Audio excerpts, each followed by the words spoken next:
अस्सलामुअलैकुम, मेरा नाम है नाफ़िउर रहमान और आज हम मैसेज ऑथेंटिकेशन कोड और हैशिंग मैसेज ऑथेंटिकेशन कोड के कुछ इंपॉर्टेंट क्वेश्चंस को डिस्कस करेंगे। सो क्वेश्चन को डिस्कस करते हैं। What are the most common uses of cryptographic hash function? कौन से ऐसे क्रिप्टोग्राफिक हैश फंक्शंस हैं जो कि बहुत इंपॉर्टेंस रखते हैं यूज़ करने में? सो मैसेज इंटेग्रिटी, मैसेज ऑथेंटिकेशन और पासवर्ड स्टोरेज, ये तीनों चीज़ें हैश फंक्शन से हम अचीव कर सकते हैं। कुछ प्रॉपर्टीज़ हैं हमारे पास हैश फंक्शन में, लाइक कोलिजन रेजिस्टेंस और प्री इमेज रेजिस्टेंस। डिस्कस करते हैं।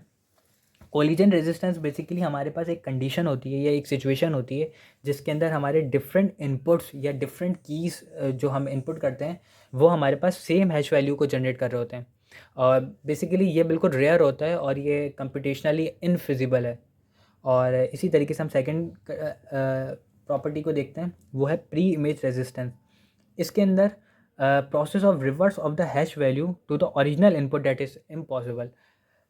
इसके अंदर हमारे पास हमने यहाँ हैश फंक्शन से जो जनरेट करा था hash code, pre image resistance का मतलब है कि इस हैश कोड को वापस रिवर्स करके हम इस हैश कोड से अपना ओरिजिनल की लेंथ को मालूम कर सकें या इनपुट को मालूम कर सकें, जो कि पॉसिबल ही नहीं है।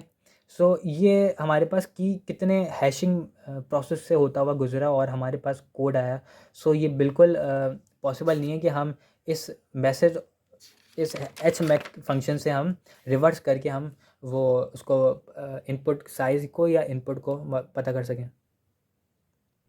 देन हमारे पास कुछ इंपॉर्टेंट चीज़ें आ जाती हैं जो हैश फंक्शन के अंदर काफ़ी इंपॉर्टेंस रखती है, जिसमें की जनरेशन सेम कोड। इसमें वही चीज़ जो मैंने आपको कही थी कि इसमें दो या दो से ज़्यादा की जब सेम हैश कोड हमारा प्रोड्यूस करें तो उसको कोलिजन कहते हैं। अब बेसिकली कोलिजन क्यों आता है, इसकी रीज़न्स क्या हैं? रीज़न्स ये हैं कि हम इसके हमारे जो हैश मेथड्स होते हैं वो हम बहुत वीक हैश मेथड यूज़ करते हैं। वो हम अभी आगे वीडियो में पढ़ेंगे कि हैश मेथड्स कौन से होते हैं। पहला कोलिजन का रीज़न ये है कि वीक हैश मेथड्स। सेकंड हमारा ये है कि हम बहुत लार्ज साइज़ का इनपुट ले लेते हैं जिसकी वजह से कोलिजन हमारा अकर हो जाता है। देन कोलिजन अगर अकर हो जाता है तो उसका क्या इम्पैक्ट होता है हमारे हमारे सिस्टम पर या हमारी सिक्योरिटी पर।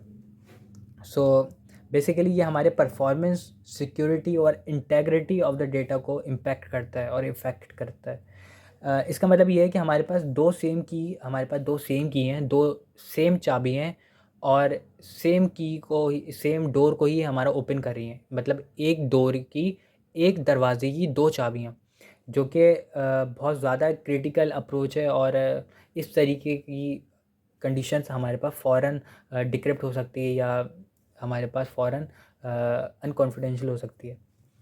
अब कोलिजन अगर अकर हो जाए तो उसको हैंडल करने के क्या तरीके हैं? हम चेनिंग मेथड को यूज़ कर सकते हैं जो हम अभी पढ़ चुके हैं सीबीसी मैक चेनिंग में। प्रिवेंट हम क्या कर सकते हैं, क्या यूज़ करके हम कर सकते हैं? हम स्ट्रॉन्ग और सिक्योर हैश फंक्शन यूज़ कर सकते हैं, हैश मेथड यूज़ कर सकते हैं जिसके अंदर SHA-253 और SHA-3 आ जाता है। ये कुछ इंपॉर्टेंट हैश फंक्शंस की कुछ इंपॉर्टेंट चीज़ें थी जो डिस्कस करना ज़रूरी था। I hope you like it. Thank you very much.